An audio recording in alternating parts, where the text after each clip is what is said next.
Hi, my name is J.S. Cournoyer and welcome to Entrepreneurs at a Crossroads. Over the past few months, I've been traveling from coast to coast to meet with 7 thriving Canadian small businesses. From a guitar maker in British Columbia to a caviar producer in New Brunswick, they all had one thing in common.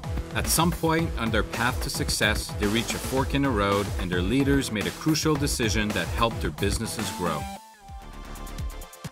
Today, we're at Knut House in downtown Montreal. This is where I do my business. Let me show you around.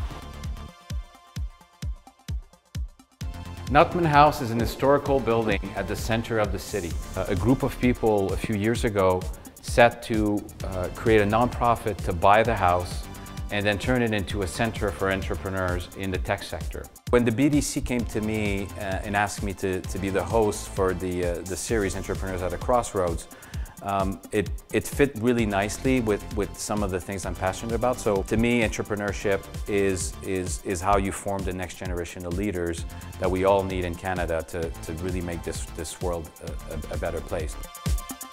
So every time I meet entrepreneurs, I always want to ask them this question. What's your story from a personal level, and then how did it get you to start this business? Yeah, that's a big socket. In my travels as a TV host, I went to see 7 different companies to hear about their crossroads and how they made it through. Now, I want to look back on that journey and share with you some of my insights. That's a strong fish. That's the innovation, that's the technology. What's been the turning point, really, in your business? No business starts at a crossroads. They arrive at a crossroads. And their ability to make it through it depends on who's at the wheel.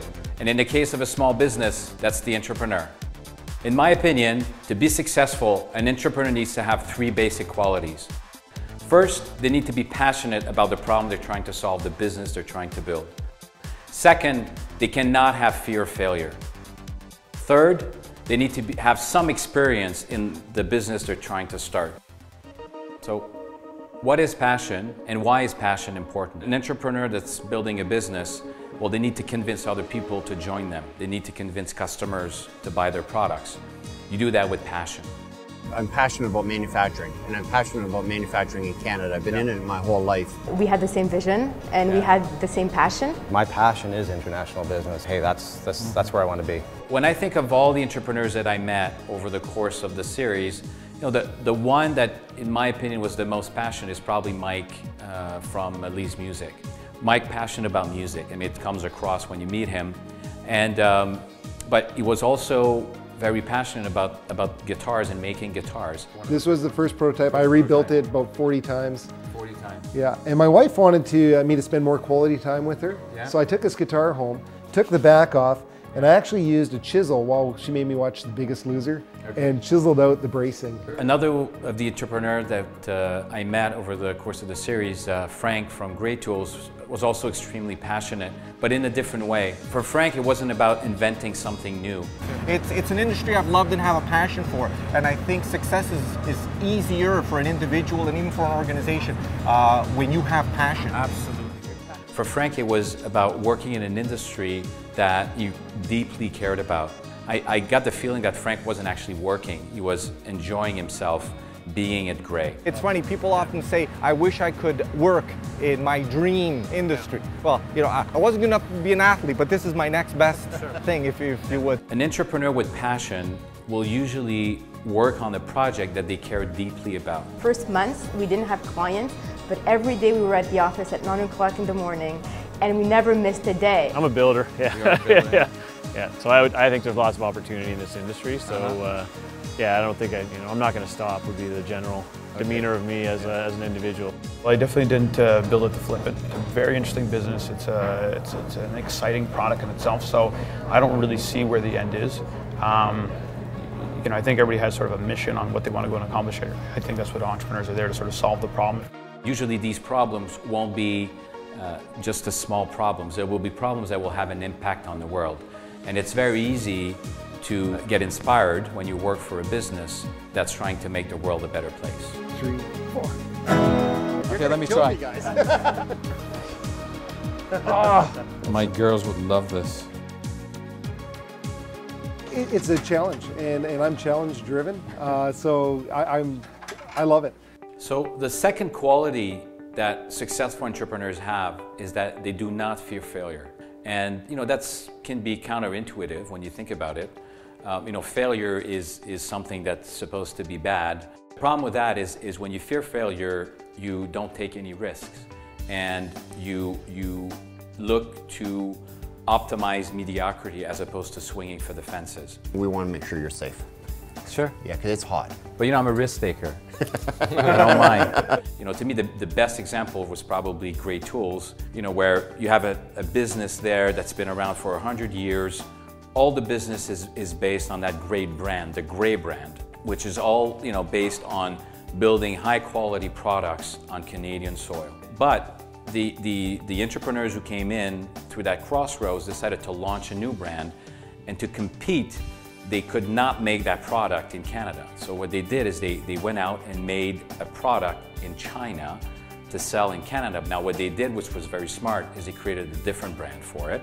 They applied their Canadian processes, quality processes, to the manufacturing of the tools that we're doing in China. No, it was a huge risk, but they made it. But you decide in the end how and what you want to pursue. Okay. So that really allows you the flexibility to try new things, to try some things that perhaps in the past were unsuccessful, Right. Yeah. but if you put in modern day twists or what have you, you can be successful.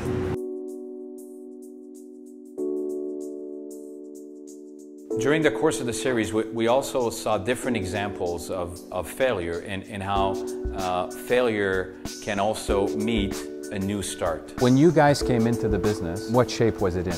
It was in bad shape. That's typically when we like to come into a business because there's no opportunity for a turnaround. Now, in the case of Evans Console, the entrepreneur that was running the business before, he was building inventory and hoping to sell those to third parties.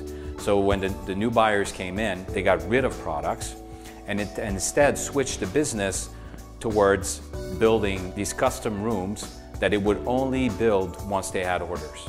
Now, what that means is obviously you lose some business. The revenue goes down, but the margins go up. So they started making a lot more profits, and I've used that profitable base to grow the business significantly since then. It's a difficult business to get into, and so we looked at it and said, geez, that's a really high barrier to entry, and the product here, the sturgeon, was something that nobody else in the world had. Mm-hmm. So I was intrigued by that. The early 80s and the late 70s were really tough years, so his business had lost quite a bit of money over the ensuing 3-year period, so it was right for him to sell, and probably silly for me to buy as my first experience, but I did. Failure is something that we need to be able to talk about more in Canada. You look at other markets where entrepreneurship is a driving force in the economy, like the US. People there embrace failure. It's part of it. If you haven't failed, you haven't tried hard enough. So, Mike, how long did it take you to go from model number 1 to now model number 30? It took us 3 years. And that was a lot of research and development and a lot of trial and error. So risk is about the willingness to take chances and to make decisions that aren't necessarily safe, but that can result in a much greater payoff in the end. So I had a really positive environment, if you will, on just go ahead and do whatever it is you want, which I think very early on it's key. It's key for any entrepreneur, because there's more people that are going to say why you can't do it than why you can do it, and why it's crazy and why it won't work.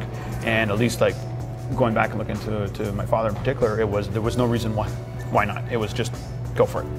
The third quality that successful entrepreneurs need is to have knowledge of the industry that they're about to get into. I was actually made to do this, and I've never had another job. I've been hired for White Spot once when I had a fight with my parents at a restaurant, but I actually never went to a shift. So you basically were born into music. I was totally born into this industry. But back at the beginning, I would do the game design and creative direction, and we'd have programmers doing many different things. So you just start to wear fewer hats as you scale things up. With know-how, with knowledge, then you can identify what the problems in an industry are, and you can look for an innovative solution. We wanted to use our expertise as tool experts to make sure that the second line was a cut above the existing quality and was able to provide industrial strength So performance. still the gray process, the gray values, but applied to an Asian product. Right. Rivero, for example, Jonathan didn't know anything about caviar, making caviar, but he was passionate about business. Now what he did, which was very smart, is he surrounded himself with people who had that expertise. So we put together a quick group that included 2 guys who had a heck of a lot of experience in aquaculture. Me not having that experience in the aquaculture side, it was important to me to get a group together that had You brought that. the business side and you brought in a couple of guys who knew the industry quite well. Knew the industry very well. So we talked about what are the qualities that a successful entrepreneur needs to have. But it's not all about the entrepreneur. When a company's come to a crossroads, it's actually about the company. The company needs some characteristics to make it through a crossroads. So some of the key characteristics that the company needs to have is, first of all, they need to listen to their customers. They need to care about their customers and adjust to the changing needs of their customers and their market. Second, they need to care about their employees. Employee satisfaction is extremely important, and you can't build a successful business without the support of your employees. And finally, well, you need alignment of the interest at the management level. So whoever is making the decisions inside the business, they all need to be aligned around a common vision, a common plan where they want to take the business. We believe in the customer. The customer needs to be needs to be respected. Things like no minimum order quantity, having a voice always answer the telephone. Things like that we also shared in those beliefs and just, I guess, values in business. But also when you reach a crossroads, the nice thing about customers is the really good ones, the ones that have been with you for a long time, they will tell you what they need. If you listen to them, they'll tell you what the next product should be. Our mandate has been always look at how can you make the operator the most comfortable and ensure that they are the interface between the human and the technology is as seamless as possible. So we have engineers who do nothing but spend time trying to analyze that, interviewing clients, interviewing their operators, looking for optimization ways and means to improve our products. So there's an example of one where what we've done here is added laser etch markings to improve visibility of the size, making it quicker for the professional to retrieve. Also adding the ability to see the size in low lighting conditions. You'll also see on this particular socket, you have a knurled grip. That's also, as the professional user told us in the focus group, when my hands are greasy, it's often difficult to pull off. So what do these elements do? In our opinion, they add value. They respond to a need as identified by the user. So this is our concierge area over here. Okay. All the very important people to the process of making sure that everything is booked properly for all the services. So again, private chef, food provisioning, very popular with our guests, whether it's car rentals, so some of the easier stuff to more elaborate things. The second characteristics of successful companies that can make it through a crossroads is that they care about their employees. Now, why is that important? Well, employees are the single most important resource in the business. Who builds the product? Who interacts with the customer? Who provides services to the customer? It's the employees. Now, if you treat your employees with respect, if you give them clarity, if you give them transparency about what the plans of the business are, how the business is doing, you'll be surprised at what employees will do to help the business succeed. I do a quarterly communication meeting. We shut the factory down and we bring all the employees together and we show all of our results, show all of our large projects where we can with installation pictures so they can see products they've worked on. I share the financial information with them and we celebrate our victories. So in the case of Lee's Music, there's a great example of a leader listening to his staff and empowering his staff. So Mike wanted to transform the guitar, but he wasn't quite sure exactly how to do it. But he empowered his luthier, who had been with him for years, to do that. So I hired this guy, Mike Trellenberg, to start repairing guitars. And he's not here right now, but I'm sure we'll find him. Yeah, I don't want to say too much nice things about him, but he's a great guy. He's a fantastic artist, and he started to build guitars. And he brought one in one day, and we were like, hey, that's really awesome. We could offer a high-end handmade guitar to whatever the client wanted. Once he saw the seeds of an innovation, well, he invested more in this individual, invested more time, allowed him to spend even more time trying to perfect this innovation, this new technology that they had built. This is the very first guitar that really started our company. Really? Yeah, so basically this is the first guitar that Mike, our luthier, built. He brought it into the shop. Yeah. Most of it he actually built at his house. And he brought it in to kind of show off what he's doing. And we were like, hey, that's really cool. We could do this and this and this. We had all these ideas. Does it still play? It does, yeah. Oh, that's great, yeah. So once you have, you know, the ear of your customers, so you listen to your customers and they listen to you, and then you take care of your employees. The last piece, you know, to really be able to go through a crossroads is you need alignment at the management level.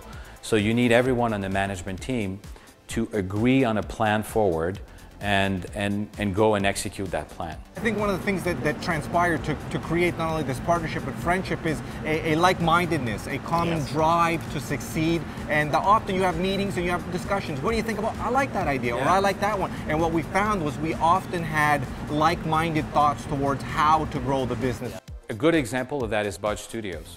Budge Studios had 3 founders, and 2 of them wanted to do the iPad games, but the third one, Michael, just didn't feel ready initially. I was probably the most resistant over the years of getting into full game development as opposed to staying in our little world of audio. For me, I don't think I had the confidence in previous years. I don't think I'd been in the game development industry long enough to even believe that this was something that we could do. I personally felt, you know, we were an audio company and that was our specialty. And then I think on a personal note, at that time I realized I'd been in the industry long enough, I'd been around enough types of products that I said, you know, I know that I can do this. Okay. Alignment of interest around a common vision is also what allows people to accept certain events over the course of a business or the course of their career that may not be optimal for them personally.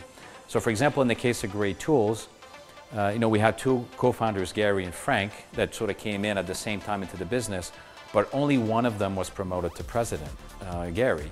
He took the position and I had no issue with that. In fact, I work here to support the business and to support Gary in his endeavors as he leads. Someone has to be the captain of the ship. But I think that lack of conflict speaks to the success of the management team here. Instead of worrying about battling someone for a perceived you know, promotion, we work together to make sure the collective moves forward. So listening to your customers, respect of the employees, and alignment of interest is what you need to go through a crossroads successfully. And remember that as entrepreneurs leading these businesses, you arrived at these turning points with certain essential qualities: passion, a willingness to embrace risk, and expertise in your fields.